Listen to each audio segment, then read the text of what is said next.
Hello everyone, good morning. आज हम लोग फिर से मोलारिटी को कंटिन्यू करेंगे। जो पिछला लेक्चर में कंसंट्रेशन टर्म जो हम लोग पढ़ रहे थे उसमें मोलारिटी को डिस्कस किया जा रहा था और मोलारिटी में कुछ इंपॉर्टेंट पॉइंट को डिस्कस कर रहे थे, तो उसी को आगे हम लोग निकालते हैं। ठीक है ना। तो मोलारिटी के रिगार्डिंग जो इंपॉर्टेंट बातें चल रही थी, तो उसमें नेक्स्ट पॉइंट जो हम लोग पढ़ेंगे रहेंगे, ऐसे में हेडिंग दे रहा हूं फिर से, है ना। ये हम लोग पढ़ रहे थे इंपॉर्टेंट पॉइंट रिगार्डिंग मोलारिटी, ठीक ना। और इसमें ऑलरेडी जो है आपका जो 4 पॉइंट हो चुका है। 5वां पॉइंट मैं यहां से लिख रहा हूं, लिखेंगे, है ना। देखो कि मोलारिटी जो है सॉल्यूशन के, मोलारिटी के जो डेटा होगा उसके आधार पर सॉल्यूशन का कुछ नाम भी है ना। तो मान के चलो, इधर देखो यार, टाइप ऑफ सॉल्यूशन, है ना, based on value of molarity. ठीक है ना। इसके आधार पर अगर सॉल्यूशन को अगर देखा जाए, देखो ये टाइप नहीं है, ये टर्म है, ठीक है ना। लेकिन मैं पढ़ाता हूं तो इसको एक टाइप के अंदर कंसीडर करके पढ़ाता हूं, ठीक है ना। कोई अगर सॉल्यूशन है, ठीक ना, ये हमारा क्या है, कोई सॉल्यूशन है, और इस सॉल्यूशन का अगर मोलारिटी का वैल्यू यदि कितना हो जाए, 1 हो जाए, कितना हो जाए मेरे भाई, 1 हो जाए, तो ऐसे सॉल्यूशन को कहा जाता है मोलर सॉल्यूशन। क्या बोलते हैं हम लोग, मोलर सॉल्यूशन। अगर मोलारिटी का वैल्यू अगर 1/10 हो जाए, ठीक ना, तो इसको हम लोग बोलते हैं डेसीमोलर। क्या बोलते हैं हम लोग इसको मेरे भाई, डेसीमोलर सॉल्यूशन बोलते हैं। अगर मोलारिटी का वैल्यू किसी सॉल्यूशन के, मोलारिटी का वैल्यू अगर 1/2 हो जाए, तो इसको हम लोग बोलते हैं semi molar solution, semi molar solution बोलते हैं। और वही अगर मोलारिटी का वैल्यू किसी सॉल्यूशन के, मोलारिटी का वैल्यू 1/100 अगर हो जाए, तो इसको बोलते हैं हम लोग सेंटीमोलर, सेंटीमोलर सॉल्यूशन बोलते हैं। आ गई बात समझ में। तो इस तरह से कहीं टर्म लिख दिया जाएगा, है ना, कि कोई डेसीमोलर सॉल्यूशन है, तो डेसीमोलर जैसे ही बोलेगा आपको ये चीज क्लियर हो जाना चाहिए कि उसका जो मोलारिटी होने वाला है वो कितना होने वाला भाई, 1/10। ठीक है, कोई दिक्कत नहीं है। चलो इसको हटाते हैं साइड से। इसके बाद नेक्स्ट इंपॉर्टेंट पॉइंट, छठा इंपॉर्टेंट पॉइंट लिखेंगे, है ना, डाइल्यूशन लॉ ऑफ मोलारिटी। ठीक है ना। डाइल्यूशन का मतलब क्या होता है, सबसे पहला चीज बात करेंगे, स्टार लिख लेना कि सर डाइल्यूशन की बात कर लेते हैं कि सर डाइल्यूशन क्या होता है ना। डाइल्यूशन क्या होता है, ठीक ना, ध्यान दीजिए। डाइल्यूशन का मतलब होता है कि पहले से कोई तैयार सॉल्यूशन है, ठीक ना, और उस तैयार सॉल्यूशन में जब हम एक्स्ट्रा वाटर को मिलाते हैं, एक्स्ट्रा सॉल्वेंट को मिलाते हैं, तो उस प्रोसेस को कहा जाता है क्या, डाइल्यूशन। ठीक है ना। कोई भी अगर सॉल्यूशन है, पहले से ऑलरेडी तैयार सॉल्यूशन है, जैसे मान लीजिए कि मेरे पास यहाँ पर एक बोतल है, ठीक ना, और इस बोतल में क्या है, पानी है फिलहाल के तौर पर, लेकिन हम इसको कंसीडर करते हैं कि ये कोई क्या है, मेरा कोई पहले से तैयार सॉल्यूशन है। और कोई अगर ये कहता है कि सर इसको डाइल्यूट कीजिए, तो इसका मतलब ये हुआ कि हम क्या करेंगे, इसका ढक्कन खोलेंगे, कहीं से एक्स्ट्रा पानी लेंगे, सॉल्वेंट, और इसको इसमें क्या करेंगे, मिला देंगे। ठीक ना। जैसे ही मिलाएंगे तो इस प्रोसेस को कहा जाएगा क्या, डाइल्यूशन। जब इसमें एक्स्ट्रा वाटर को जब ऐड किया जाएगा, तो ये सॉल्यूशन का वॉल्यूम क्या हो जाएगा, इस तरीके से बढ़ते चला जाएगा, है ना। तो कहने का मतलब ये है कि सर डाइल्यूशन का मतलब क्या, तो बोलेंगे कि डाइल्यूशन जो है एक प्रोसेस है, जिस प्रोसेस के माध्यम से किसी भी पहले से तैयार सॉल्यूशन में एक्स्ट्रा सॉल्वेंट को ऐड करना, है ना। जनरली अगर कोई सॉल्वेंट का नाम अगर न दिया रहे, तो हम लोग उस सॉल्वेंट को वाटर कंसीडर करते हैं। ठीक है ना। तो यहां पर लिख लेंगे कि it is the process of addition of extra water. अब बगल में लिख लेना सॉल्वेंट। आमतौर पर जनरली जो होता है वाटर को ही मिलाया जाता है, ठीक ना। वाटर को हम लोग यूनिवर्सल सॉल्वेंट भी कंसीडर करते हैं, ठीक है। एडिशन ऑफ एक्स्ट्रा वाटर, ठीक ना, टू द सॉल्यूशन, ठीक है ना। सॉल्यूशन को डाइल्यूट करने पर क्या प्रभाव होगा आपको भी पता होना चाहिए भाई।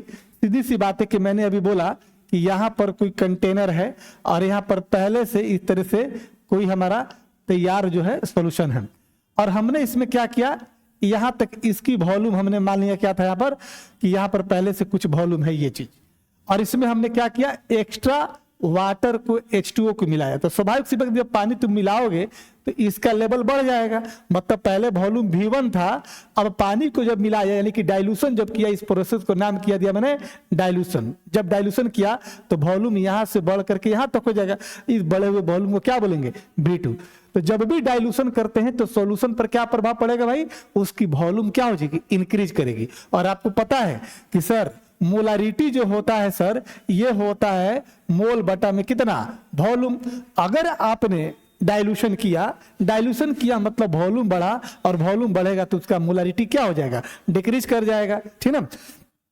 तो डाइल्यूशन लॉ ऑफ मोलारिटी का मतलब क्या होता है कि सर अगर हम डाइल्यूशन करते हैं तो डाइल्यूशन करने के बाद सॉल्यूशन के मोलारिटी पर, उसके स्ट्रेंथ पर, उसके कॉन्सेंट्रेशन पर क्या प्रभाव पड़ेगा, ठीक है ना। कोई दिक्कत नहीं है।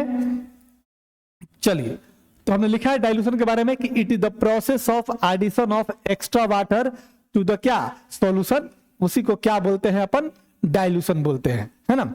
इसका इफेक्ट क्या भाई, तो इफेक्ट ऑफ डाइल्यूशन, डाइल्यूशन को DIL के पावर N कर दिया मैंने शॉर्ट में, effect of dilution on solution, है ना। अगर सॉल्यूशन को हम डाइल्यूट करने जा रहे हैं तो उसका क्या प्रभाव पड़ेगा, पहला प्रभाव तो ये पड़ेगा सर कि वॉल्यूम ऑफ जो सॉल्यूशन हो जाएगा ये आपका इंक्रीज कर जाएगा। इसके बाद मोलारिटी जो हो जाएगा ऑफ सॉल्यूशन, ये क्या कर जाए आपका, डिक्रीज कर जाएगा, है ना। ऐसे समझिए आमतौर पर, है ना। जैसे मान लो कि चीनी और पानी का घोल बनाया, ठीक है ना। आप मेरे घर पर आए हो, ठीक ना, और आपके वेलकम करने के लिए मैंने क्या किया कि एक गिलास पानी में चीनी मिला करके आपको दिया पीने के लिए, ठीक ना। चीनी की मात्रा थोड़ा ज्यादा है और आप जैसे ही टेस्ट कर रहे हो तो आप बोलते हो क्या, अरे सर ये तो बहुत आपने मीठा कर दिया है इसको, है ना, स्वीटनेस इसका क्या है, बहुत ज्यादा है। तो उस मिठास को कम करने के लिए क्या किया मैंने कि उसमें एक्स्ट्रा वाटर मिलाया। जैसे ही एक्स्ट्रा वाटर मिलाएंगे उसको कहा जाएगा कि हमने इस पहले से तैयार किए गए जो शरबत था, जो सिरप था, चीनी पानी का घोल, उसको हमने डाइल्यूट कर दिया। जब उसमें एक्स्ट्रा वाटर मिला करके फिर दोबारा आपको दिया तो आप कहेंगे क्या, हाँ ठीक है, मतलब अब उतना मीठा नहीं है। मतलब आपने जब पानी मिलाया तो आपने डाइल्यूशन किया, डाइल्यूशन करने से वॉल्यूम बढ़ा, और वॉल्यूम बढ़ने से जिस प्रकार से मोलारिटी घट गया, ठीक उसी प्रकार से उस सिरप का, उस शरबत का मिठास क्या हो गया, कम। ये जो मिठास है यही हमारा मोलारिटी की बात कर रहा हूं मैं, ठीक ना। तो ये चीज हमेशा ध्यान रखना कि जब भी डाइल्यूशन करेंगे तो वॉल्यूम तो इंक्रीज करेगा लेकिन उसका मोलारिटी क्या कर जाएंगे, डिक्रीज कर जाएंगे, है ना। तो डाइल्यूशन क्या होता है, डाइल्यूशन का इफेक्ट क्या होता है। अब डाइल्यूशन लॉ लिख देते हैं, जरा ध्यान दो, सिंपल सी बात है ना, कि सर मोलारिटी जो होता है वो इनवर्सली प्रोपोर्शनल टू क्या होता है, वॉल्यूम। अगर डाइल्यूशन सर करेंगे, यहां पर लिख देता हूं मैं डाइल्यूशन, अगर मैंने डाइल्यूशन किया मतलब वॉल्यूम क्या हुआ, बढ़ा, और वॉल्यूम बढ़ा तो मोलारिटी क्या हो जाएगा, घट जाएगा। अब यहां से मैं इसको करता हूं सॉल्व, साइन ऑफ प्रोपोर्शनलिटी को हटाया तो AM बराबर एक कांस्टेंट टर्म में लिख दे रहा हूं जिसका नाम होता है N। आगे बताएंगे कि N क्यों लिखा गया है ना, कोई और भी टर्म लिख सकते हैं, ऐसा कोई बात नहीं है। और इधर क्या हो जाएगा 1/V, ये हो जाएगा साइन ऑफ प्रोपोर्शनलिटी की जगह। अब इसको हम लोग क्रॉस मल्टीप्लाई कर दो तो M इंटू V बराबर कितना हो जाएगा N, वेयर N क्या है, ये कांस्टेंट टर्म इस्तेमाल करेंगे हम, ये हमारा कोई कांस्टेंट टर्म है, ठीक ना। और एक्चुअली में ये सॉल्यूट का मोल कहलाएगा, ठीक है ना। पहले इसका करते हैं, इसके आगे बढ़ते हैं हम, पहले इसको नोट करो जल्दी से, ठीक है ना। देखिए यहां पर अभी लिखा मैंने कि molarity inversely proportional to volume, यानी डाइल्यूशन करेंगे तो वॉल्यूम बढ़ेगा और वॉल्यूम बढ़ेगा तो मोलारिटी क्या करेगा, डिक्रीज कर जाएगा। अभी यार देखो इसका इलस्ट्रेशन करते हैं हम लोग कि यहां पर हमने क्या किया कि एक कंटेनर लिया, ठीक है ना, और इसका जो है मोलारिटी कितना है, m1 है, वॉल्यूम कितना है, v1 है, और इसमें जो सॉल्यूट जो मिलाए वो सॉल्यूट का मोल क्या है, सॉल्यूट का जो मोल है वो कितना मान लिया हमने, n मान लिया। ये कहानी है बिफोर डाइल्यूशन की। और हमने क्या किया कि इसमें इसको किया डाइल्यूशन, मतलब एक्स्ट्रा वाटर ऐड कर दिया इसमें। अब जो नया सॉल्यूशन जो तैयार होगा उस सॉल्यूशन का हमने मान लिया कि मोलारिटी कितना है, m2 है, वॉल्यूम कितना, v2। और देखो जरा सा सॉल्यूट का मोल कितना रहेगा, n रहेगा। हमने इस सॉल्यूशन में पानी मिलाया है, एक्स्ट्रा सॉल्वेंट मिलाया है, सॉल्यूट नहीं मिलाया है, और मोलारिटी ये बोलता है कि number of mole of solute present in 1 litre volume of solution. तो आपका इस मोलारिटी की अगर बात की जाए तो भाई साहब सॉल्यूट तो इतना ही है ना, इतना ही सॉल्यूट का मोल है, हमने तो सिर्फ पानी मिलाया, इसमें सॉल्यूट तो मिलाया नहीं कि सॉल्यूट के मोल पर मेरा कोई प्रभाव पड़ेगा। अगर ये प्रभाव पड़ जाता तो इसका मतलब ये होता कि भाई डाइल्यूशन करने से अगर मोलारिटी घटता नहीं, क्योंकि मोल भी तो ऐड कर लेते हम, समझा रहा, लेकिन ये मोल तो भाई साहब कांस्टेंट है, इस पर तो कोई प्रभाव पड़ेगा नहीं, पड़ेगा किस पर, वॉल्यूम पर, और वॉल्यूम बढ़ेगा तो मोलारिटी घटेगा। अभी जो मैंने लिखा था कि m इंटू भी बराबर n, ये कांस्टेंट था, ठीक है, लेकिन मोलारिटी और वॉल्यूम का जो मल्टीप्लीकेशन वैल्यू होगा वो क्या होगा, कांस्टेंट होगा। और वो कांस्टेंट कौन है, यही मोल ऑफ क्या आपका सॉल्यूट, क्योंकि हमने सॉल्यूशन को जब डाइल्यूट करने की कोशिश कर रहा है, जब डाइल्यूट कर रहे हैं तो हम उसमें सॉल्यूट नहीं मिला रहे हैं, एक्स्ट्रा सॉल्यूट नहीं मिला रहे हैं, हम तो सॉल्वेंट मिला रहे हैं, समझाया। इसलिए मैं बोल रहा था कि जब भी हम लोग बात करेंगे डाइल्यूशन का तो डाइल्यूशन में सिर्फ वाटर यानी सॉल्वेंट को ऐड किया जाएगा, ठीक है। तो इसकी अगर कहानी करें तो यहां पर लिख सकते हैं क्या, अगर तो मोलारिटी बराबर m1 बराबर मोल ऑफ सॉल्यूट बट्टा में कितना, v1। इसको यहां से ऐसे कर दें कि सर m1 v1 बराबर कितना, n, इक्वेशन 1 कर लो। और यहां पर आफ्टर डाइल्यूशन की अगर मैं बात करेंगे तो यहां पर इसके लिए m2 बराबर कितना हो जाए भाई, n बटा में कितना, v2। और इसको तुम लिख सकता है क्या, m2 इंटू v2 बराबर कितना, n, और इसको इक्वेशन नंबर क्या कर लेंगे, 2 कर लेंगे। ये जो कहानी है बताओ बिफोर डाइल्यूशन, बिफोर डाइल्यूशन है, और ये जो कहानी है क्या है आपका, आफ्टर डाइल्यूशन है, समझा गया। अब देखो इस इक्वेशन का LHS यानी number of mole of solute constant, इस इक्वेशन का भी n क्या है क्वेश्चन में, दोनों इक्वेशन का RHS क्या है, बराबर, इसलिए दोनों का LHS भी क्या होगा, बराबर हो जाएगा। इसलिए बोल सकते हैं फ्रॉम इक्वेशन 1 एंड 2 से क्या बोल सकता है, बोलो बाबू, तुम बोलेगा m1 v1 बराबर कितना, m2 v2। आ रही बात समझ में, where m1 v1 before dilution, m2 v2 after dilution. ये कंडीशन हो गया m1 v1 before dilution, dilution से पहले का सॉल्यूशन का मोलारिटी, डाइल्यूशन से पहले का वॉल्यूम v1, डाइल्यूशन के बाद का मोलारिटी m2, डाइल्यूशन के बाद का वॉल्यूम कितना, v2। आ रही बात समझ में, कोई दिक्कत नहीं है।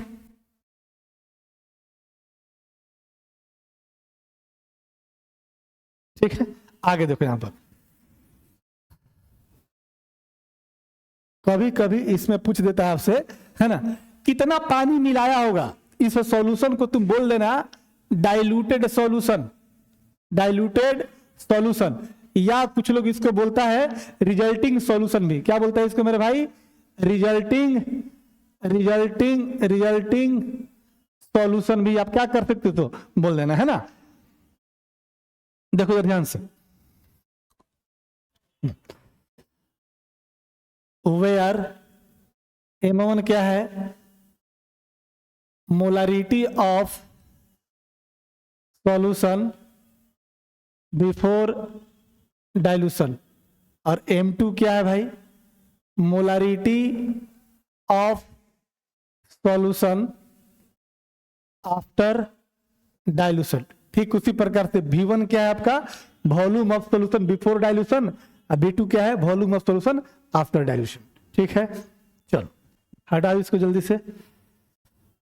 इसके बाद एक और पेज ऐड करता हूं, है ना,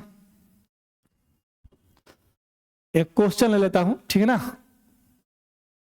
कहता है 0.2 m NaOH, बगल में लिख लेना, है ना, 100 ml, है ना, get diluted to form a solution with volume 200 ml, ठीक ना। Find the molarity of resulting solution। ये क्वेश्चन है कि NaOH एक सॉल्यूशन है जिसका मोलारिटी 0.2 m दिया हुआ है, वॉल्यूम 100 ml है। Get diluted to form a solution, जब उसको डाइल्यूट किया जाता है तो एक सॉल्यूशन बनता है, और उस सॉल्यूशन का वॉल्यूम कितना हो जा रहा है, 200 ml, 200 ml। तो कहता कि उस डाइल्यूटेड सॉल्यूशन का, है ना, मोलारिटी निकालिए। तो सिंपल सी कहानी है भाई, ये हमारा कंटेनर, पहले जो क्वेश्चन में मेंशन रहेगा उसको फर्स्ट मान लेंगे। तो इसका M1 का वैल्यू 0.2 और V1 का वैल्यू कितना, 100 ml है। इसको हमने कर दिया भाई साहब डाइल्यूट, और डाइल्यूट करने के बाद ये जो नया जो सॉल्यूशन हमारा जो भी तैयार होगा, इसका मोलारिटी निकालना, तो मान लें M2, और इसका वॉल्यूम कितना है, V2 बराबर कितना, वाट। तो क्या कर देंगे, हम जानते हैं सर फ्रॉम डाइल्यूशन लॉ से, डाइल्यूशन लॉ से तुम क्या जानते हो, M1 V1 बराबर कितना, M2 V2। बोल सकते हैं इस बात को, अब लगा दो फॉर्मूला। M1 कितना है भाई, 0.2, V1 कितना 100, और M2 कितना है निकालना है मेरे को, और V2 कितना है तुम्हारे पास 200। इसलिए M2 इक्वल टू कितना हो जाएगा, 0.2 इंटू 100 डिवाइडेड बाई कितना, 200। ये तुम्हारा कैंसिल हो जाएगा, और ये कितना हो जाएगा 1, यानी 0. कितना 1। जरा गौर से देखो, जब डाइल्यूशन नहीं किया था तो मोलारिटी कितना था तुम्हारा, 0.2 था, और जब हमने डाइल्यूशन कर दिया तो मोलारिटी कितना, 0.1। इसका मतलब समझाया, जब भी आप डाइल्यूशन करोगे तो मोलारिटी सॉल्यूशन का क्या कर जाएगा, डिक्रीज कर जाएगा। ठीक है ना। तो ये था आपका मोलारिटी एवं मोलारिटी से रिलेटेड टर्म्स। ठीक है ना। चलो इसको हटाता हूं मैं, एक और पढ़ते हैं पॉइंट, इसका मिटा दो इसको। चलो छठा पॉइंट लिखते हैं हम लोग, है ना, पॉइंट नंबर 6, है ना, कैलकुलेशन ऑफ मोलारिटी मिक्सचर, है ना। यानी कि जब कोई भी किसी 2 या 2 से अधिक सॉल्यूशन को मिलाते हैं तो मिलने के बाद जो एक नया सॉल्यूशन जो तैयार होगा, उस नए सॉल्यूशन का मोलारिटी क्या होगा। ठीक ना। तो देख लेते हैं हम लोग, यहां पर है मेरा एक सॉल्यूशन है, ये पहला सॉल्यूशन बोला इसको, और इस सॉल्यूशन का मोलारिटी M1 है, वॉल्यूम V1 है, और इसका नंबर ऑफ मोल सॉल्यूट का कितना है, N1 है। ठीक ना। एक दूसरा कंटेनर लिया, ये दूसरा सॉल्यूशन, इसमें इसको सेकंड सॉल्यूशन बोल देते हैं हम लोग, ये सेकंड सॉल्यूशन हो जाएगा, है ना। ये हमारा दूसरा सॉल्यूशन, इसका मोलारिटी M2 है, वॉल्यूम कितना V2 है, और number of mole of solute कितना है, N2 है। तीनों को क्या किया मैंने, एक नए कंटेनर लिया और इसमें हमने इसको भी डाल दिया और हमने इसमें इसको भी डाल दिया। दोनों सॉल्यूशन को इसे पकड़ा और उठा करके इस कंटेनर में क्या कर दिया, मिला दिया। मिलने के बाद ये जो मेरा नया जो सॉल्यूशन तैयार होगा, जिसको हम लोग बोलेंगे रिजल्टिंग सॉल्यूशन, फाइनल सॉल्यूशन, जो भी बोलना है बोल सकते हैं, या मिक्सचर बोलेंगे कि 2 सॉल्यूशन का क्या होगा, मिक्सचर हो गया। तो इस सॉल्यूशन का मोलारिटी जो होगा उसको बोल दिया M मिक्स। क्या बोल दिया मेरे भाई, M मिक्स बोल दिया। वॉल्यूम कितना बोल दिया, भी मिक्स बोल दिया, और भी मिक्स का मतलब कितना, V1 प्लस कितना, V1 प्लस V2, तो भी mix equal to V1 plus कितना लिख दिया, मैंने V2 लिख दिया। यहां तक भी कोई दिक्कत नहीं है। अब कहता है ये है कि एम मिक्स का वैल्यू क्या हो जाएगा, है ना। जरा इसके लिए लिखो, इस सॉल्यूशन के लिए ध्यान देना, इस सॉल्यूशन के लिए मैं लिख रहा हूं, है ना। बताना जरा सा, N1 बराबर M1 इंटू V1 लिख सकते हैं। अरे बाबा मोलारिटी बराबर N1 बटा V1, तो N1 इक्वल टू कितना हो जाएगा, लिखना पड़ेगा पूरा क्या जी, ध्यान दे इधर, लिख सकते हैं क्या पर, बड़ा बताना जरा सा, इसको हम लिख सकते हैं। देखिए सर कि सर अभी अभी हमने जानते हैं कि सर यहाँ पर मोलारिटी M1 बराबर N1 बटा कितना V1, इसलिए सर N1 बराबर कितना हो जाएगा, M1 इंटू कितना V1 हो जाएगा। इसके लिए बात करेंगे, अगर इस सॉल्यूशन के लिए बात करेंगे हम लोग, इस सॉल्यूशन के लिए अगर बात करेंगे तो बहुत सा M2 बराबर N2 बटा कितना V2, इसलिए N2 बराबर कितना M2 इंटू कितना V2। और इसके लिए यदि हम बात करेंगे तो क्या लिख सकते हैं, बोलो डायरेक्ट में कर दूं, ये हो जाएगा आपका M मिक्स बराबर कितना हो जाएगा, M मिक्स बराबर N मिक्स डिवाइडेड बाय कितना V मिक्स हो जाएगा। इसका जरा सा मोल कितना हो जाएगा, N मिक्स हो जाएगा, क्योंकि इसका मोल प्लस इसका मोल है, तो N मिक्स बराबर कितना N1 प्लस कितना N2, सिमिलरली V मिक्स बराबर कितना V1 प्लस V2। तो यहां पर तुम N मिक्स का वैल्यू क्या लिखोगे, N मिक्स बराबर M मिक्स इंटू कितना V मिक्स लिखोगे ना। देख लो यार गौर से, आगे बढ़ते हैं थोड़ा सा, है ना, क्लियर हो गया यार। हमने क्या पढ़ा कि जब दो सॉल्यूशन को अगर हम मिला रहे हैं, और जब मिला रहे हैं तो जो नया जो सॉल्यूशन तैयार होने वाला है उस सॉल्यूशन का मोलारिटी क्या होगा, हमने कंसीडर कर लिया भाई, लेट कर लिया कि सर यहां पर एक सॉल्यूशन ये है, दूसरा सॉल्यूशन ये है, इस सॉल्यूशन का number of mole N1, molarity M1, volume कितना V1, इस दूसरे सॉल्यूशन का मोलारिटी कितना M2, वॉल्यूम V2, और नंबर ऑफ मोल कितना N2। दोनों को उठाया, एक नया कंटेनर में दोनों को पाउडर कर दिया, डाल दिया, और डालने के बाद ये जो मिक्सचर तैयार हुआ है, इस मिक्सचर का मोलारिटी क्या होगा। इस तैयार सॉल्यूशन को मैंने बोला रिजल्टिंग सॉल्यूशन, इसका N मिक्स का वैल्यू, दोनों को मोल मिला दिया तो N मिक्स हो जाएगा N1 प्लस N2, और वॉल्यूम कितना V मिक्स बराबर V1 प्लस V2। ठीक है ना, क्वेश्चन नहीं है, चलो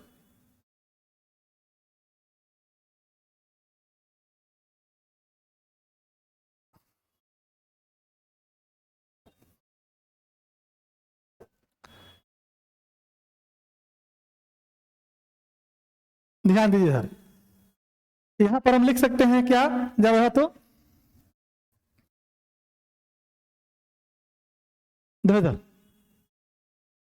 फ्रॉम, यहां से इसको तुम इक्वेशन 1 मान लो, इसको इक्वेशन 2 मान लो, और इसको इक्वेशन क्या मान लो 3 मान लो। तो फ्रॉम इक्वेशन 3 से, फ्रॉम इक्वेशन 3 से जरा देख लो तो तुम क्या बोल सकते हो सर कि सर N मिक्स जो होगा सर ये किसके बराबर होगा सर, N1 प्लस कितना N2 के, और N मिक्स के बदले में क्या लिख सकते हैं हम लोग N1 प्लस N2, तो N मिक्स के बदले N1 प्लस N2, और N1 बराबर M1 V1, N2 बराबर M2 V2 कर दे यहाँ पर। तो N मिक्स जगह लिख सकते हैं, देखो यहाँ पर N मिक्स कहाँ गया, M mix into V mix लिख दो, इसके बदले में ये लिख सकते हैं, और इतना के जगह ये वाला टर्म इस्तेमाल कर सकते हैं। तो M mix into V mix बराबर N1 की जगह M1 V1, N2 जगह M2 V2 लिख सकते हैं। इसलिए अपन को क्या चाहिए था भाई, M मिक्स चाहिए, इसलिए M मिक्स बराबर हो जाएगा M1 V1 plus M2 V2 divided by कितना V मिक्स, और तुम V मिक्स के बदले में लिख सकता है V1 प्लस V2, यहां पर हो जाएगा M1 V1 plus M2 V2 divided by V1 plus कितना V2। ये तेरा हो जाएगा M मिक्स का वैल्यू। मतलब जो ये फाइनल जो सॉल्यूशन हुआ, मिक्सचर जो सॉल्यूशन तैयार हुआ है, उसका ये मोलारिटी का वैल्यू 2 से ज्यादा 3, 3 से ज्यादा 4, 4 से ज्यादा 5, कुछ भी हो सकता है। ठीक ना, अब इसको मैं थोड़ा सा ऐसे कर देता हूं।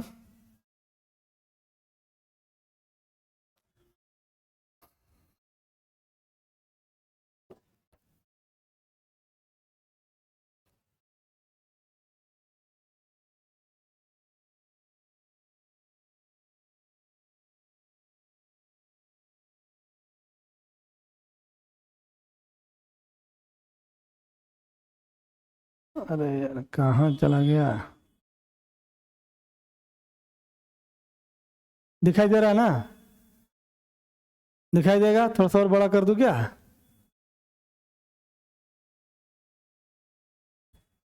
अरे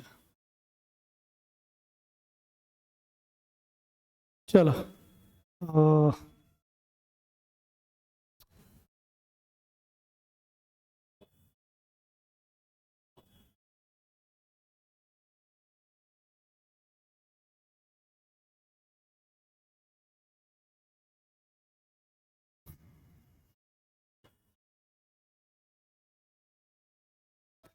चलिए इसको नोट कर लो, आगे बढ़ते हैं, है ना। इस पर एक क्वेश्चन देख लेता हूँ, बस काम हो जाएगा, है ना। थोड़ा सा इसको जूम कर लेना यार, है ना।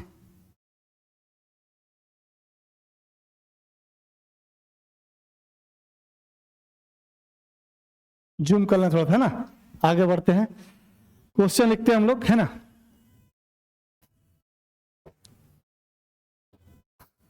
कहता है 0.2 m NaOH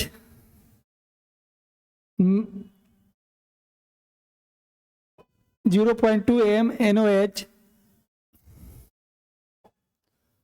बगल में देना 100 ml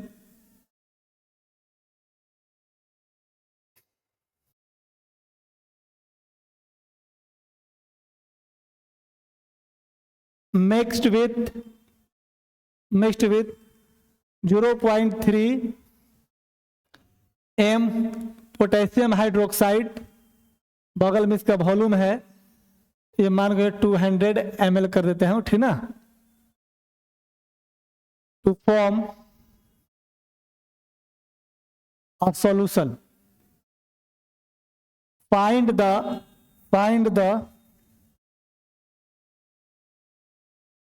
molarity of resulting solution. ये क्वेश्चन है, ठीक ना। ये हमारा ये पहला सॉल्यूशन NaOH सॉल्यूशन है, इसका मोलारिटी कितना दिया हुआ, पहला लिखा 0.2, V1 कितना दिया हुआ इसका भाई 100 ml, दोनों को मिला दिया, एक सॉल्यूशन है पोटेशियम हाइड्रोक्साइड का, इसका आपका M2 दिया हुआ कितना आपका 0.3, वॉल्यूम कितना दिया हुआ V3, इसको कर लेते हैं कंसीडर, एक कितना दिया हुआ है 200 ml, ठीक ना।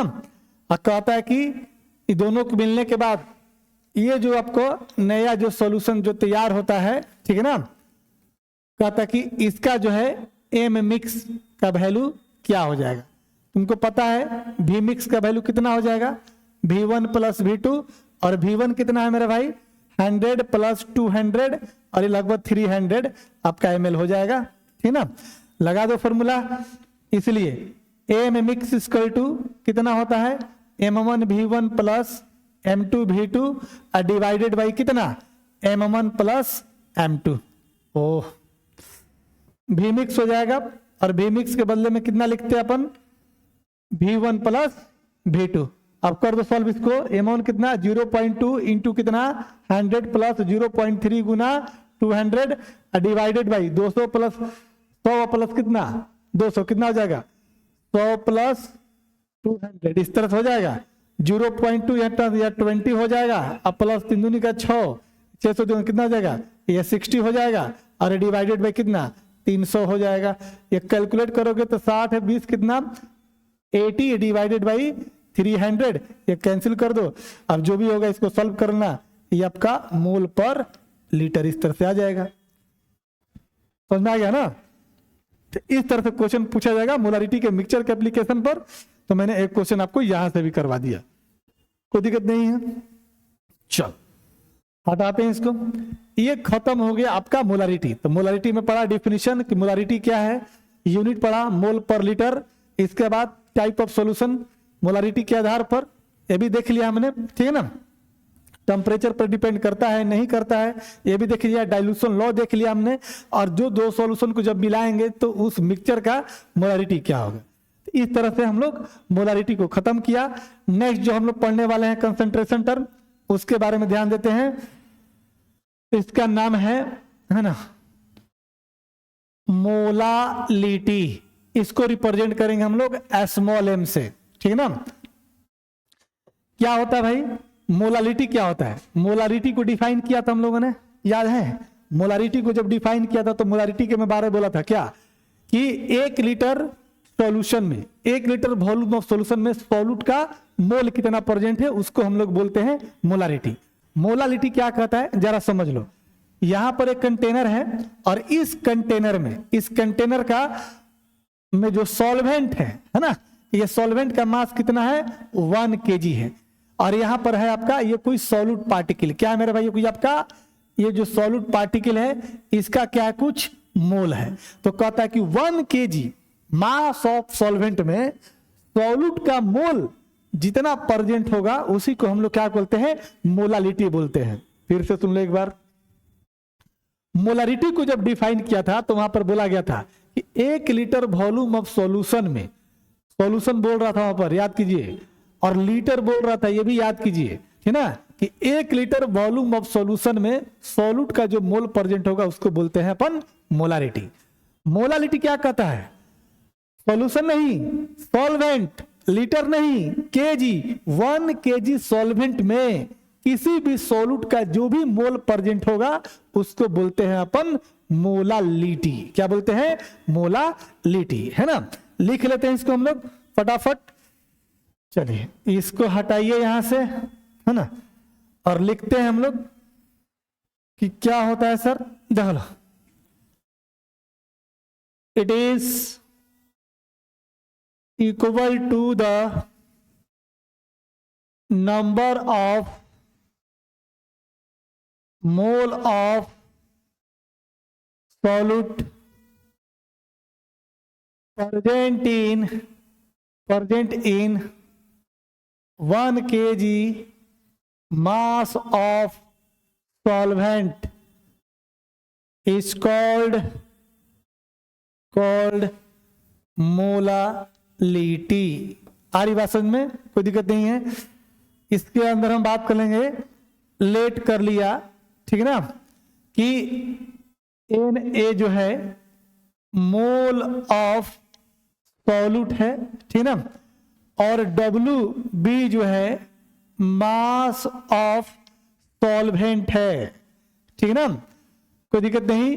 अगर मैं बोलूं कि sir W kg mass of solvent में Na मोल है किसका, सॉल्यूट का, W kg में, तो 1 kg में कितना होगा, इसलिए 1 kg में कितना हो जाएगा भाई, Na डिवाइडेड बाई कितना, Wb, और ये हो जाएगा किसमें, kg में, और इसी को बोलते हैं क्या, मोलालिटी। मोलालिटी को हम लोग स्मॉल m से रिप्रेजेंट करते हैं, ठीक है ना।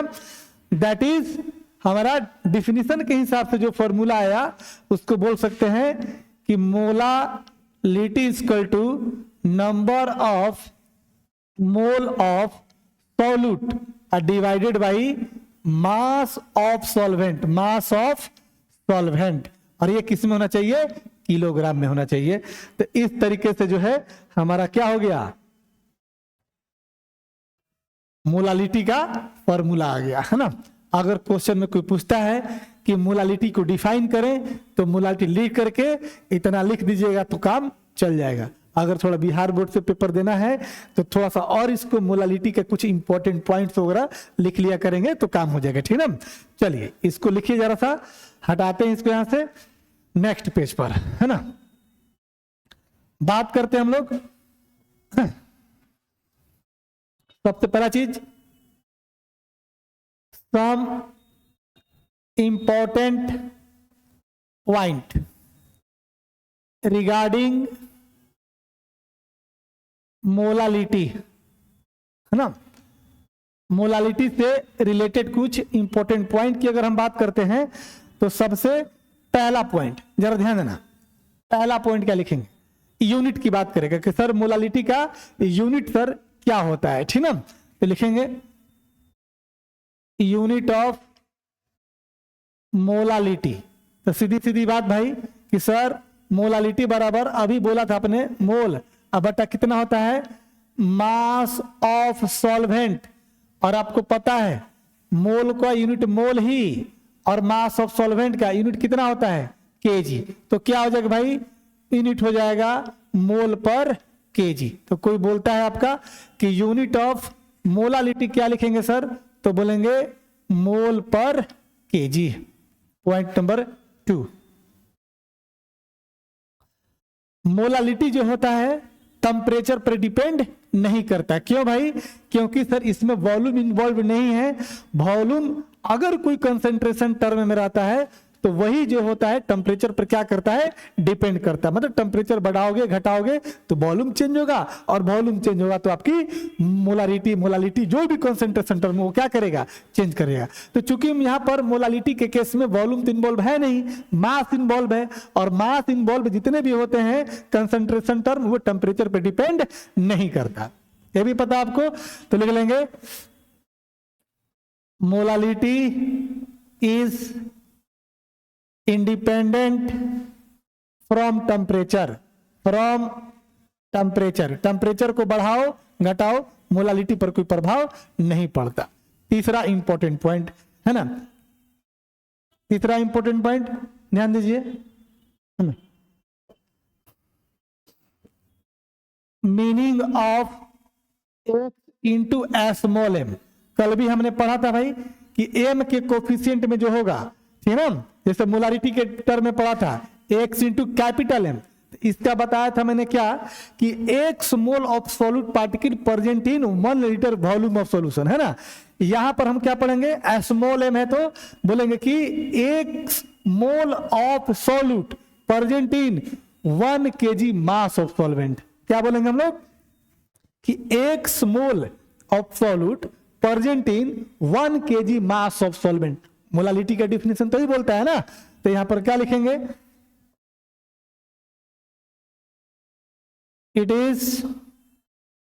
इट मीन्स कर लेते हैं, है ना, it means x mole of solute present in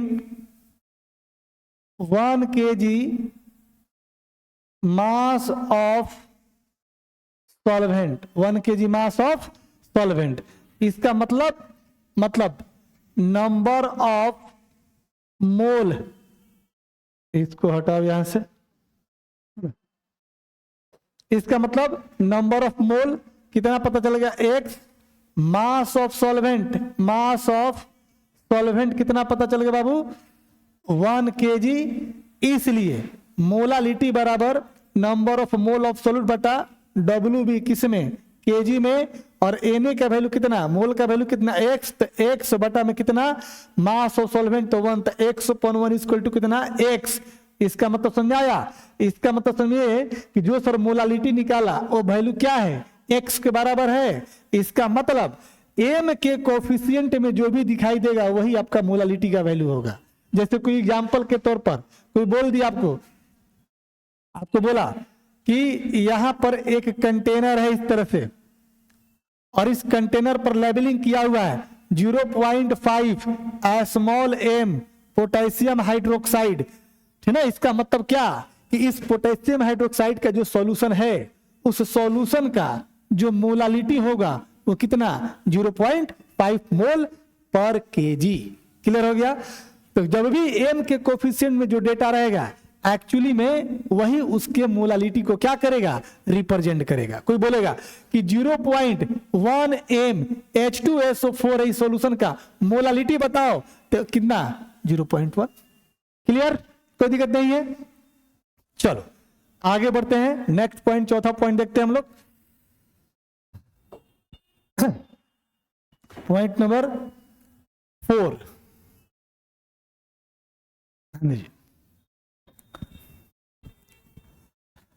क्या क्या इसके फॉर्मूले होंगे वो भी देख लेते हैं हम थोड़ा, है ना। तो इंपॉर्टेंट फॉर्मूले, तो पहले तो बेसिक चीजें देख लिया था भाई कि पहला फॉर्मूला तो आपको याद है कि सर मोलालिटी बराबर क्या था आपका, है ना। पहला फॉर्मूला भाई कि सर मोलालिटी बराबर Na डिवाइडेड बाई WB, ये किसमें kg में रहा, तो एक फॉर्मूला ये हो गया।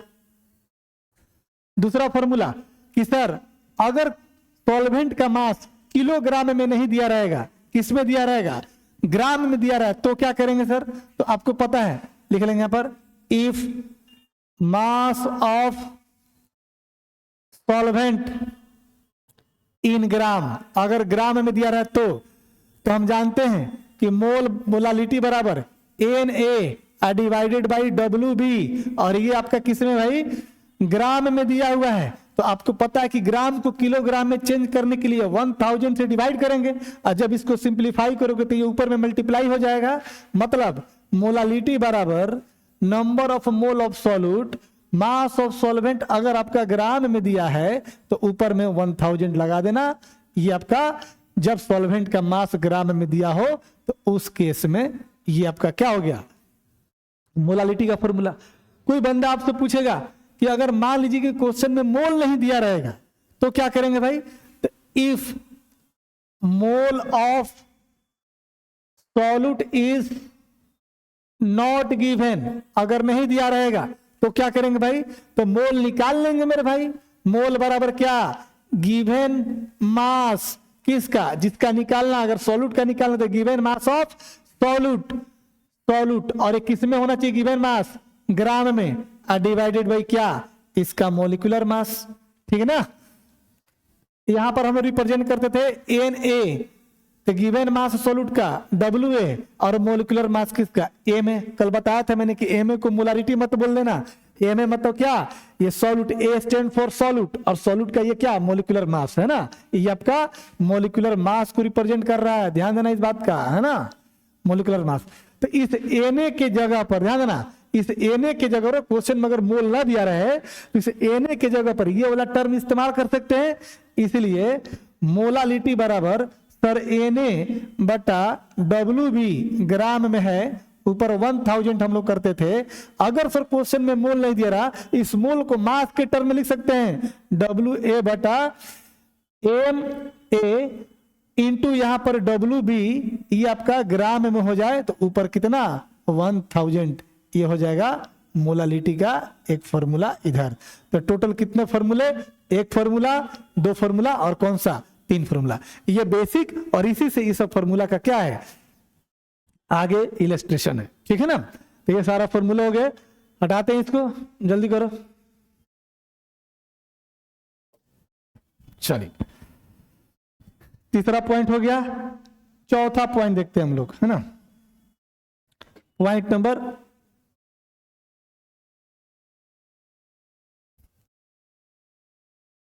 पॉइंट नंबर 4,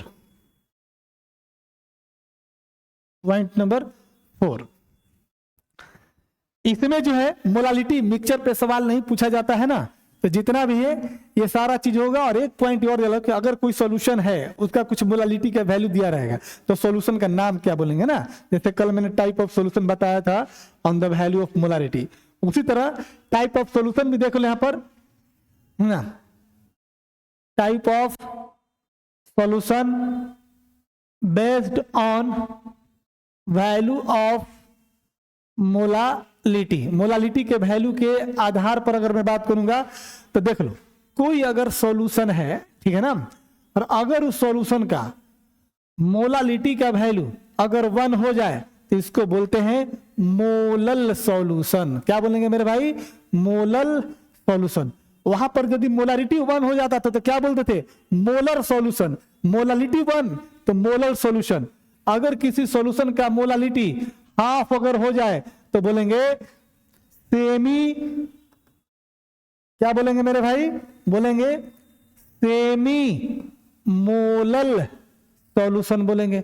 अगर किसी सॉल्यूशन का मोलालिटी 1/10 हो जाए तो इसको बोलेंगे डेसी मोलल सॉल्यूशन बोलेंगे।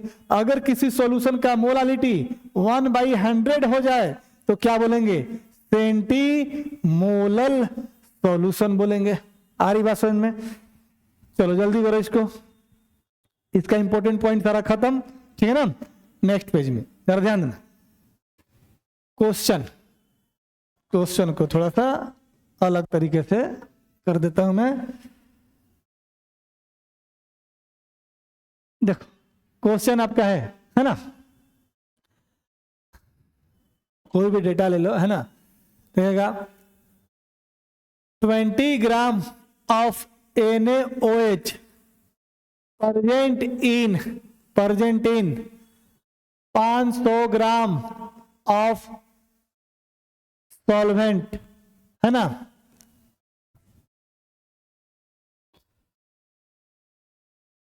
500 ग्राम ऑफ वाटर, है ना, ठीक ना।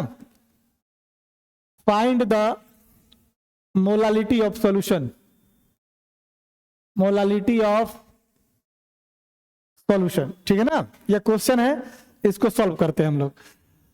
हमारा क्या भाई, सॉल्वेंट कौन सा, वाटर, और सॉल्वेंट का मास दिया हुआ कितना, मतलब ये तेरा WB का वैल्यू दे दिया कितना भाई, 500 ग्राम, ठीक ना। और ये हमारा सॉल्यूट, और सॉल्यूट का मास कितना दे दिया 20 ग्राम, यानी कितना WA। और ये तुम्हारा सॉल्यूट अगर है तो सॉल्यूट का मोलिकुलर मास बताओ, Ma का वैल्यू कितना हो जाएगा। मोलिकुलर मास निकालना आता है आपको, ये जूनियर क्लासेज में बच्चे लोग पढ़ते हैं, 8वां 7वां क्लास में हो जाएगा। सोडियम कितना है 1, सोडियम का एटॉमिक मास 23 प्लस ऑक्सीजन कितना 1, ऑक्सीजन का एटॉमिक मास 16 प्लस हाइड्रोजन कितना 1 इंटू हाइड्रोजन का एटॉमिक मास कितना ये, और सबको सॉल्व करो तो कितना 40। तो सारा डेटा मिल गया आपको। ये रहा आपका NaOH, इसका WA का वैल्यू 20 ग्राम, Ma का वैल्यू दिया हुआ है 40, WB का मास ऑफ सॉल्वेंट यानी कि H2O का जो मास है वो कितना दे दिया आपका भाई 500 ग्राम। इसलिए मोलालिटी बराबर कितना, फॉर्मूला मोल नहीं दिया हुआ क्वेश्चन में, तो मास के टर्म में डायरेक्टली हम लोग बात करें तो मास के टर्म में WA बटा Ma हो जाएगा गुना WB, अगर भाई साहब ग्राम में हो तो ऊपर कितना करेंगे अपन 1000। चलो भाई WA का वैल्यू कितना हो गया तेरा, W का वैल्यू 20, मोलिकुलर मास 40, ऊपर में 1000, नीचे में डिवाइडेड बाई कितना 500। ये कट जाएगा आपका 2 बार में, ये कट जाएगा 20 और ये भी कट जाएगा कितना में 1 बार में, यानी कितना हो जाएगा 1 मोल पर केजी। कोई बोल देगा कि जो सॉल्यूशन तैयार होगा उस सॉल्यूशन का नाम क्या बोलेंगे, तो हम बोलेंगे कि सर वैसा सॉल्यूशन जिसका मोलालिटी का वैल्यू 1 आ जाए, ऐसे सॉल्यूशन को क्या बोलेंगे भाई, ये सॉल्यूशन कहला जाएगा मोलल सॉल्यूशन। आ रही बात समझ में। चलो तो मेरे ख्याल से मोलालिटी में ज्यादा नहीं, क्वेश्चन पूछेगा डिफाइन मोलालिटी तो डिफाइन कर देंगे, है ना। क्वेश्चन पूछेगा right the differences between the molarity and molality, है ना, तो पर भी हम लोग लिख लेंगे। ये क्वेश्चन करेंगे, कंसंट्रेशन टर्म समाप्त हो जाएगा, तो जितने भी कंसंट्रेशन टर्म पर प्रॉब्लम हो सकता है आपका ऑब्जेक्टिव सब्जेक्टिव, जो एग्जाम पॉइंट ऑफ व्यू से बिल्कुल इंपॉर्टेंट होगा वो क्वेश्चन हम लोग करेंगे। पूरा सारा का सारा डिटेल क्वेश्चन ही करेंगे, लेकिन जितना इंपॉर्टेंट टाइप के जो क्वेश्चन होंगे वो सारा चीज किया जाएगा, उसके लिए आपको टेंशन लेने की जरूरत नहीं है, ठीक ना। आगे बढ़ते हैं हम लोग, नेक्स्ट पेज पर आते हैं, ठीक ना। इधर हो गया आपका, मेरे को लगता है कि अब मोलालिटी में कुछ बचा नहीं है ना, इतना से पकड़ा जाएगा सारा क्वेश्चन, ठीक है ना। चलो नेक्स्ट जो हम लोग बात करते हैं कंसंट्रेशन टर्म की, उसका नाम सुन लो जरा सा, वो होता है मोल fraction. Mole fraction Bihar board में बड़ा पूछता है ना, मोल फ्रैक्शन क्या है, मोल फ्रैक्शन को डिफाइन करो, है ना। चलो देखते हैं इसको भी हम लोग।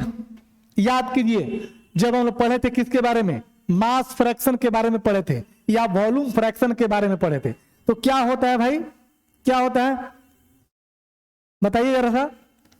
फ्रैक्शन का मतलब क्या होता था, रेशियो बताए थे मैंने, याद है कुछ, तो रेशियो मतलब किसका, वहां मास फ्रैक्शन का तो मास का रेशियो जिसका पूछता था उसका mass divided by total mass.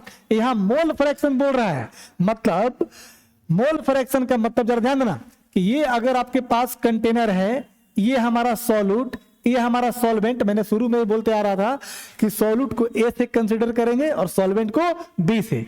और भाई साहब इसका जो मोल है Na मोल है और इसका जो मोल है क्या Nb मोल है, कोई दिक्कत नहीं है।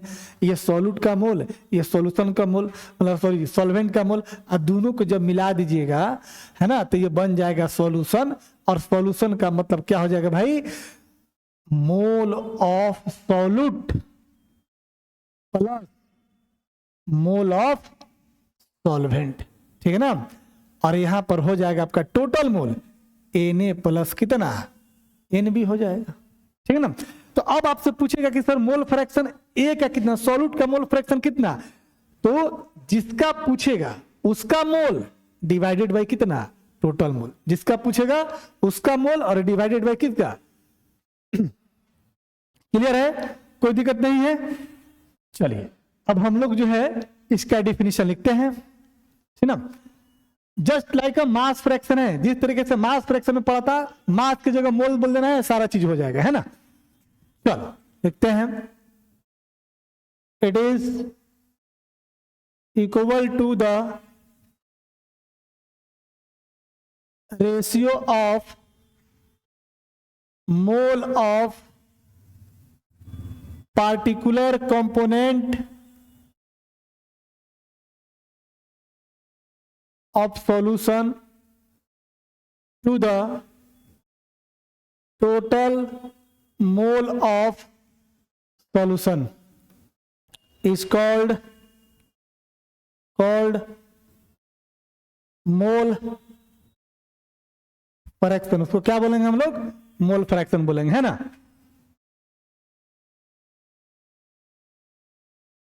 लेट कर लिया, Na जो है मोल ऑफ सॉल्यूट है, Nb जो है मोल ऑफ सॉल्वेंट है, ठीक है ना।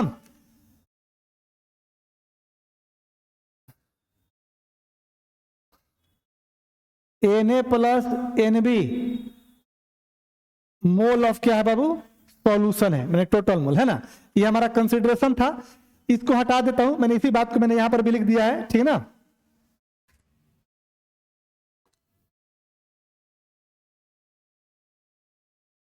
चलो देखो,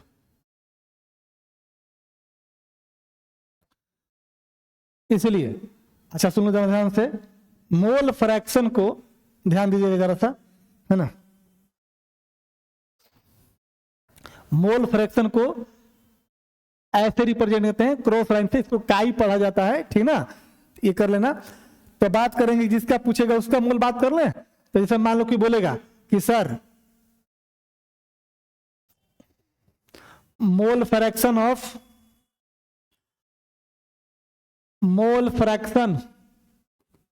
ऑफ सॉल्यूट, ठीक ना, ए का मोल फ्रैक्शन, यानी कि ए बराबर क्या हो जाएगा भाई, तुम बोलेगा मोल of solute divided by total मोल, मतलब कि मोल ऑफ क्या, सॉल्यूशन। तो बताइए जरा सा, मोल सॉल्यूट का मोल कितना Na और टोटल मोल Na प्लस कितना Nb, यानी कि तुम x a equal to Na divided by Na plus कितना Nb, ये हो जाएगा मोल फ्रैक्शन किसका, सॉल्यूट का। सिमिलरली अगर बात करेंगे कि sir mole fraction of solvent, और सॉल्वेंट किसको बोलते थे हम लोग, बी को बोलते थे, तो क्या हो जाएगा इसका XB बराबर कितना हो जाएगा, जिसका पूछेगा उसका मोल। अगर सॉल्वेंट का पूछ रहा है तो सॉल्वेंट का मोल कितना Nb divided by Na plus कितना Nb, इस तरह से आपका हो जाएगा, है ना। तो मोल फ्रैक्शन का डेफिनेशन अगर पूछेगा तो इतना आपको लिखना पड़ेगा। मोल फ्रैक्शन क्या है, मोल फ्रैक्शन क्या है कि किसी भी सॉल्यूशन में दो कंपोनेंट है, अगर बाइनरी सॉल्यूशन की बात करेंगे तो जिसका पूछेगा उसका mole divided by total mole. तो मोल फ्रैक्शन क्या है भाई, तो it is equal to the ratio of mole of particular component of solution to the total number of mole of solution is called mole fraction. Mole fraction को represent करते हैं कैसे, काई से क्रॉस लाइन दिया था, इसको पढ़ा था काई है ना, लिखने का तरीका इस तरीके से कुछ होता है, लेकिन जनरली जो है हम लोग क्रॉस लिख देते हैं, ठीक ना। तो ये हो गया। हमने यहाँ पर कंसीडर कर लिया, लेट कर लिया कि सर Na जो है मोल ऑफ सॉल्यूट है, Nb मोल ऑफ सॉल्वेंट है, और दोनों को मिला देंगे Na प्लस Nb, देखिए किसका हो जाएगा, सॉल्यूशन का मोल हो जाएगा। अब हम लोग जिसका पूछेगा उसका निकालना है भाई। तो अगर सॉल्यूट का मोल फ्रैक्शन बोल रहा है तो इसका मोल माने A का मोल डिवाइडेड बाई टोटल मोल, ठीक ना। उसी प्रकार से अगर मोल फ्रैक्शन सॉल्वेंट का पूछेगा तो सॉल्वेंट का मोल डिवाइडेड बाई किसका, सॉल्यूशन का मोल। आ रही बात समझ में? चलो इतना लिखना, 2 नंबर मिल जाएगा आपको, इसमें कोई इशू नहीं है, ठीक है। नेक्स्ट पे जाते हैं हम लोग, है ना। इंपॉर्टेंट पॉइंट की बात कर ले हम जरा सा, है ना, मोल फ्रैक्शन से रिगार्डिंग, है ना। इंपॉर्टेंट पॉइंट रिगार्डिंग मोल फ्रैक्शन, मोल फ्रैक्शन से रिगार्डिंग कुछ इंपॉर्टेंट बातें कर लेते हैं हम लोग, ठीक है ना। और इसमें हम लोग सबसे पहला पॉइंट हम ध्यान देते रहना, मोल फ्रैक्शन का कोई यूनिट नहीं होता है। क्यों भाई? अभी अभी दिखाना मैंने कि मान लो कि x का वैल्यू क्या था, Na plus Na divided by Na plus कितना, Nb। ऊपर भी मोल नीचे भी मोल, है ना। तो मोल मोल कैंसिल, तो क्या यूनिटलेस टर्म आ जाएगा, है ना। नंबर का कोई यूनिट नहीं होता, पता है ना। तो हम लोग बोल सकते हैं क्या कि sir mole fraction has no unit, है ना। तो लिखेंगे पहला चीज, mole fraction has no any unit of measurement, ठीक ना। दैट इज मोल फ्रैक्शन क्या है, यूनिटलेस कंसंट्रेशन टर्म है आपका, है ना। और यूनिटलेस कंसंट्रेशन टर्म कौन कौन, mass fraction, volume fraction, mole fraction, जितना भी फ्रैक्शन वाला पार्ट है वो सबका सब क्या हो जाएगा, आपका यूनिट लेस हो जाएगा। आ रही बात समझ में? चलो दूसरा पॉइंट देखते हैं, है ना। मोल फ्रैक्शन टेम्परेचर इंडिपेंडेंट होता है भाई साहब, मतलब ये किसी भी टेम्परेचर पे डिपेंड नहीं करता। Mole fraction temperature independent concentration term होता है, ये किसी भी टेम्परेचर पे डिपेंड नहीं करता। तीसरी बात, है ना, मोल फ्रैक्शन ऑफ सॉल्यूशन की बात कर लें या मिक्सचर की बात कर लें। मिक्सचर का मतलब भी क्या, सॉल्यूशन तो हुआ, सॉल्यूशन है क्या, होमोजीनियस मिक्सचर होता है 2 या 2 से अधिक कंपोनेंट का। तो सॉल्यूशन का मोल फ्रैक्शन या मिक्सचर की मोल फ्रैक्शन की अगर हम बात करेंगे तो जरा ध्यान दो भाई, हम लिख सकते हैं एक्स सॉल्यूशन बराबर एक्स सॉल्यूट अब प्लस कितना, एक्स सॉल्वेंट, लिख सकते हैं ना। देख लो जरा ध्यान से, एक्स सॉल्यूशन बराबर एक्स ए अब प्लस एक्स बी, ये सॉल्यूट को रिप्रेजेंट कर, सॉल्यूट का मोल फ्रैक्शन रिप्रेजेंट करते थे, और ये आपका किसका, सॉल्वेंट के मोल फ्रैक्शन को रिप्रेजेंट करते थे, ठीक है। और इसके बदले में लिख सकते हैं कितना, Na divided by Na plus Nb, और इसको लिख सकते हैं क्या, Nb divided by Na plus कितना, Nb, और दोनों का एलसीएम कितना हो जाएगा, Na प्लस Nb।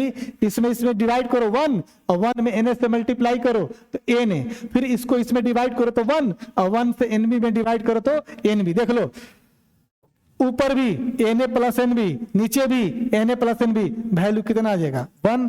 इसका मतलब समझ में आया? इसका मतलब मोल फ्रैक्शन किसी भी सॉल्यूशन का पूछेगा तो उसका वैल्यू कितना, यूनिटी होता है, 1 के बराबर होता है। क्लियर? कोई दिक्कत नहीं है। दैट इज एक्स सॉल्यूशन बराबर कितना, 1। मिक्सचर का मोलालिटी, सॉरी मिक्सचर का मोल फ्रैक्शन, सॉल्यूशन का mole fraction always equal to कितना, 1। चलो जल्दी करो भाई, आगे बढ़ते हैं, है ना। तीसरा पॉइंट, चौथा पॉइंट देखो, calculation of mole fraction of any one component, किसी एक कंपोनेंट का मोल फ्रैक्शन निकालना है। जैसे किसी भी सॉल्यूशन में 2 कंपोनेंट होता है, कौन कौन, एक होता है सॉल्यूट, दूसरा कौन सा, सॉल्वेंट। तो एक का निकालना होगा तो तू कैसे निकालेगा, एक तो फॉर्मूला है भाई, तुम मोल निकालो, उसका वैल्यू पुट करो, फिर उसको पुट करके रखो अपना, है ना।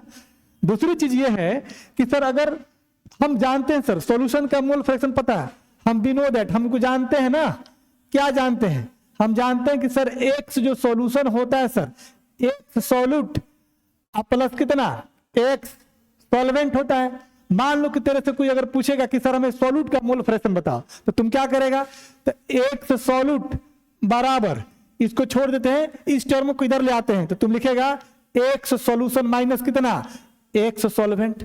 और आपको पता है भाई साहब कि सॉल्यूशन का मोल फ्रैक्शन कितना होता है 1, तो 1 माइनस कितना एक्स सॉल्वेंट। सिमिलरली कोई अगर आपसे पूछता है कि एक्स सॉल्वेंट का कितना हो जाएगा, तो इसका वैल्यू 1 माइनस एक्स सॉल्यूट हो जाएगा।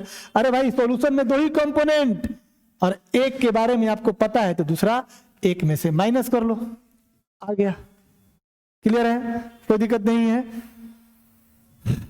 थोड़ा लगता है कि टाइम देख लेता हूं, ज्यादा तो नहीं हो गया, ये कितना हो गया भाई, 1 घंटा हो गया है ना, कोई बात नहीं है ना, देख लेते हैं 10 मिनट का और है, 10 मिनट में ये टॉपिक खत्म ही हो जाएगा, है ना।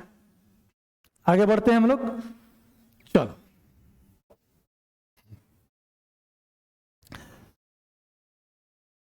मोल फ्रैक्शन के लिए किसी का है ना, इसमें कोई दिक्कत नहीं है। और एक क्वेश्चन ले लेते हैं, है ना 2 मोल ऑफ ए एंड, ऐसा करते हैं जो आसानी से कट जाए, ऐसा डाटा लेते हैं, है ना, उससे कोई मतलब नहीं, चलना कोई दिक्कत नहीं है। 5 mole of B get mixed to form a solution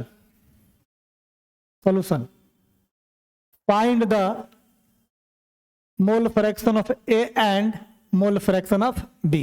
ठीक है ना, ये कंटेनर है तेरा, ये A हो गया, ये B हो गया। A को बोलते हैं सॉल्यूट, वैसे भी भाई सॉल्यूट की मात्रा कम 2 मोल है और सॉल्वेंट की मात्रा कितना है 5 मोल, है ना। तो ये हमारा सॉल्यूट, इसका Na का वैल्यू दिया हुआ है 2 और इसका Nb का वैल्यू कितना दिया हुआ है 3। टोटल मोल कितना हो जाएगा, Na प्लस Nb का वैल्यू कितना 2 + 3 कितने 5 हो जाएगा। अब कहता है कि मोल फ्रैक्शन A का निकालो। नाउ A का वैल्यू बोलो, जिसका पूछेगा उसका मोल Na डिवाइडेड बाई बोलो Na प्लस कितना Nb। Na का वैल्यू कितना 2 और इसका वैल्यू कितना, ये 3 हो गया जी, यहाँ पर 3 मोल, यहाँ पर 5 मोल किए हैं। आजकल हटा, इसको यही कर लेते हैं ना, यही सुधार देते हैं। ये हमारा 3 मोल, इधर पूरा मिटाना पड़ता है लेकिन यहीं पर रिलेट करेगा ना। एक ए है जिसका 2 मोल है, बी का कितना 3 मोल, है ना, इसके हिसाब से कोई दिक्कत नहीं। तो 2 बटे कितना हो जाएगा, टोटल 2 3 5 हो जाएगा ना, तो 2 बटे 5 हो गया। एक्स भी अगर बोलेगा तो किसका है, बी का मोल कितना Nb divided by Na plus Nb, ये कितना हो जाएगा मेरे भाई, बी का 3 बटे में कितना 5। इसको करेगा तो 0.4 हो जाएगा और इसको करेगा तो 0. कितना 6 हो जाएगा। ठीक है ना, तो इस तरीके से मोल फ्रैक्शन का कोई यूनिट नहीं होता।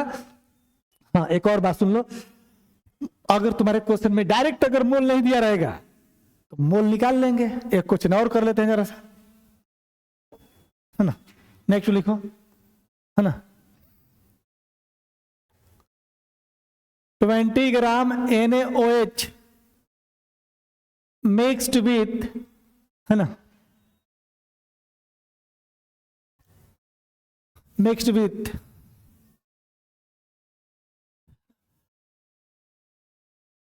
60 ग्राम ऑफ ग्लूकोज, ठीक ना।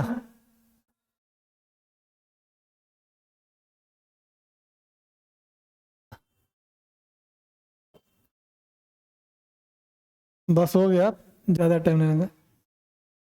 36 ग्राम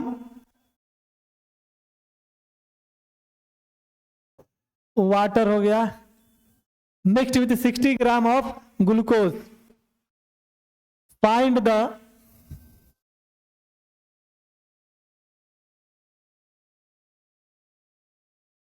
मोल फ्रैक्शन ऑफ ग्लूकोज, ठीक ना। यहां पर देख लो, यहां पर क्वेश्चन में मोल नहीं दिया रहेगा, है ना। और जब मोल नहीं दिया रहेगा तो क्या करेंगे भाई, मोल फ्रैक्शन निकालना है तो पहले मोल को मास के टर्म में लिख दो। चलो यहां पर भाई साहब आपका H2O है, इसका दिया हुआ है WA कितना दिया हुआ है 36 ग्राम, है ना। मोलिकुलर मास इसका कितना हो जाएगा, वाटर का 18, इसका NH2O निकाल लो, ग्लूकोज का मोल निकाल लेते हैं, सॉरी वाटर का मोल निकाल लेते हैं। गिवन मास कितना, WA बट्टा मोलिकुलर मास, ये होता है गिवन मास बट्टा मोलिकुलर मास को क्या बोलते हैं, मोल बोलते हैं। ये हो जाएगा 36 बट्टा कितना 18, ये हो जाएगा कितना 2 मोल। इसके बाद क्या था आपका ग्लूकोज, ग्लूकोज का फॉर्मूला C6H12O6। इसका देखो गिवन मास का दिया हुआ है, गिवन मास कितना 60, और इसका मोलिकुलर मास जब तुम निकालोगे ये हो जाएगा 180, निकाल लेना अपना, है ना। एन ग्लूकोज ये हो जाता है आपका कितना भाई, ये होता है गिवन मास 60 और मोलिकुलर मास कितना 180, ये कट जाएगा 3 बार में 1/3, है ना। और ये हो जाएगा आपका 0.33 के आसपास हो जाएगा, ये आपका मोल निकल गया किसका, तुम्हारा ग्लूकोज का। तो मोल पता चल गया, इसलिए क्वेश्चन में किसका पूछता है, मोल फ्रैक्शन ऑफ ग्लूकोज पूछता है। इसलिए एक्स ग्लूकोज, ग्लूकोज बराबर n glucose divided by total n glucose plus NH2O, और एन ग्लूकोज कितना 0.33 डिवाइडेड, ये टोटल कितना हो जाएगा 0.33 प्लस वाटर का मोल कितना 2। अब इसको सॉल्व कर लेना, आ गया तेरा आंसर, ठीक है ना। तो इस तरीके से हम लोगों ने कंसंट्रेशन टर्म में ये मोल फ्रैक्शन को भी देख लिया, ठीक है ना। और जो होता है बच गया है जो कंसंट्रेशन टर्म में एक चीज और, जिसका नाम है ppm। तो कल का जो हम लोग का टारगेट होगा कि कंसंट्रेशन टर्म को बिल्कुल पूरी तरह से समाप्त करके, और उसके साथ जितना भी ऑब्जेक्टिव क्वेश्चन है या जो सब्जेक्टिव क्वेश्चन है, ऑब्जेक्टिव क्वेश्चन तो सॉल्व कर देंगे यहाँ पर, और जितना सब्जेक्टिव क्वेश्चन होगा जो इंपॉर्टेंट जो आपके फाइनल एग्जाम में आने वाला होगा उसको यहाँ पर लिस्ट करके दे दूंगा, आपको डिस्कस कर दूंगा, आप अपना कर लेना, ठीक है। चलिए आज की कहानी यहीं तक, मिलते हैं हम लोग नेक्स्ट लेक्चर में, नेक्स्ट क्लास में। Thank you.